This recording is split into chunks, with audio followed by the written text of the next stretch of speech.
L'heure est à l'innovation avec Cap Excellence. Hier s'est tenue la réunion sur la requalification du centre-ville de Pointe-à-Pitre, un échange public permettant aux acteurs économiques de s'exprimer sur le nouveau plan de développement économique adopté, mais aussi l'opportunité de présenter les différentes interventions à venir et notamment les travaux en cours. Regardez.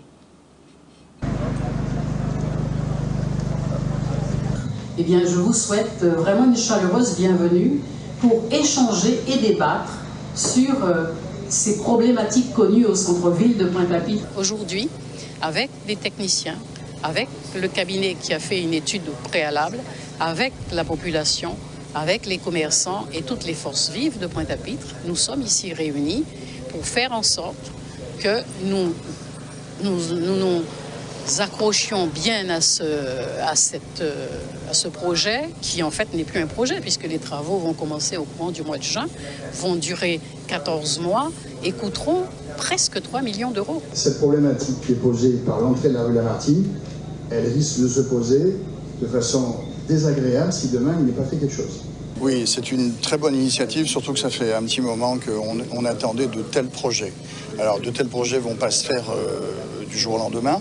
On a l'expérience de la place du marché, des quelques rues piétonnes de la ville de Pointe-à-Pitre qui, à la longue, n'ont pas été de francs succès. Il faut dire les choses telles quelles. J'ai peur que les travaux me fassent fermer mon magasin, tout simplement parce que ils n'ont pas prévu de fonds alloués aux commerçants parce qu'on va perdre du chiffre d'affaires, clairement. Derrière, c'est une ville qui est déjà morte. Donc, en démarrant les chantiers de cette manière, on nous donne ça 2 semaines avant, on a une réunion pour nous dire qu'on démarre les chantiers. C'est un peu compliqué. Moi, j'avais des animations prévues, j'avais des personnes que j'ai déjà contactées, des devis réalisés. Je me retrouve à devoir, en fait. Je vais peut-être mettre la clé sous la porte, moi, je le sens.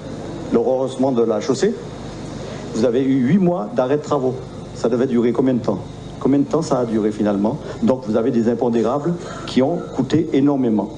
Sans solution parce que vous n'avez fait aucune déviation de rue pour permettre, donc il y avait des voitures qui venaient, qui bloquaient, ils devaient faire demi-tour, donc il y avait des circuits, donc ça n'avait pas été fait. Donc on a un œil très attentif sur cette requalification-là, et d'ailleurs comme toutes les autres requalifications, qui peuvent être très porteurs pour la ville, comme demain nous laisser que des conséquences. Donc oui, excité de la proposition, anxieux de la faisabilité, la durée, le temps, les complications. Bon, mais il faut y aller parce que Pointe-à-Pitre est une ville qui vieillit pas bien, qu'elle a besoin de renouveau, de modernisme et de s'adapter au temps moderne et à la concurrence des autres villes et surtout des centres commerciaux.